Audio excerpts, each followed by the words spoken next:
Let's work through the example that we have here, where this individual has current income of $30,000, future income of $70,000, current wealth of $10,000, future wealth of $25,000. We have a 2% real interest rate, and then we have consumption smoothing. So let's start. We always want to start with the present value of lifetime consumption equaling the present value of lifetime resources. Now, I need you to work through the problem each time, not just go directly to the equation. Like, don't just memorize the equation for what C1 star would be, because this is good practice, and on the exam, it probably won't be C1 equals to C2. So always start with it so you know how to do it.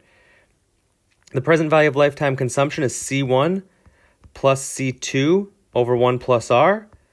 Present value of lifetime resources is Y1 plus W1 plus Y2 plus W2 all over 1 plus R. We substitute C1 in for C2, right, because we have the perfect consumption condition. And then we multiply everything by 1 plus R to try and get rid of the denominators. So hopefully you remember doing this from earlier in the lesson. So we get C1, 1 plus R, plus C1 equals Y1 plus W1 times 1 plus R plus Y2 plus W2. We're then going to factor out the C1. So we get 1 plus R plus 1 equals, and over here we still have the Y1 plus W1 times 1 plus R plus Y2 plus W2. We're going to divide both sides by 2 plus R to get rid of this. Divide this by 2 plus R.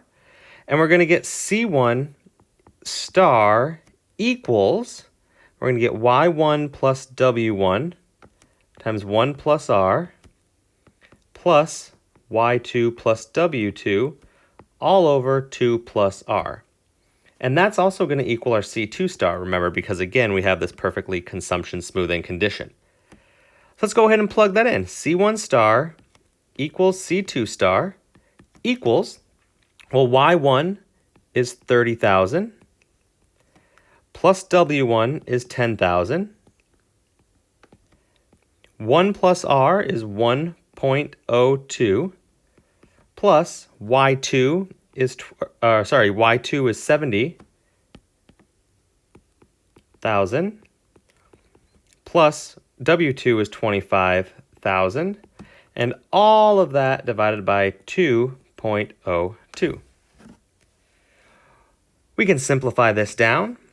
So we know this is going to be 40,000 times 1.02 plus 95,000 all over 2.02.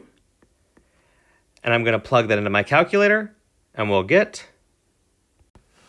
67,227.72.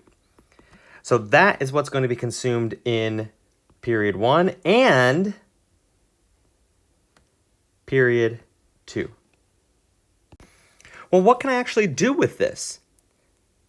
Let's see what this looks like on the graph. So we're going to make this nice and small so you can still see everything that's going on. Let's freehand this and say, okay, well, what are we really saying here? Well, this is C1, this is C2. I know I have this IBL, this intertemporal budget line. And what are some things I know about this? Well, I know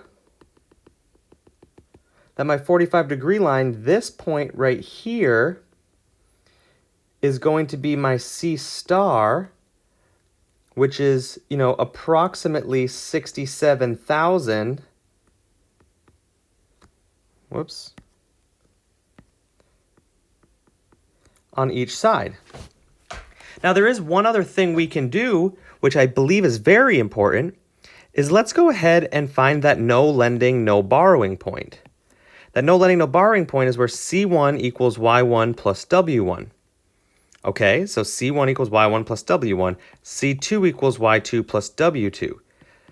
So that means that C1 is going to equal to 40,000, and C2 is going to equal to 95,000. Well, where would that be equal to?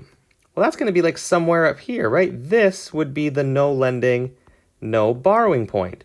Because I come down here and this is 40K And up here, this is 95K. Again, doesn't matter if it's drawn to scale or not.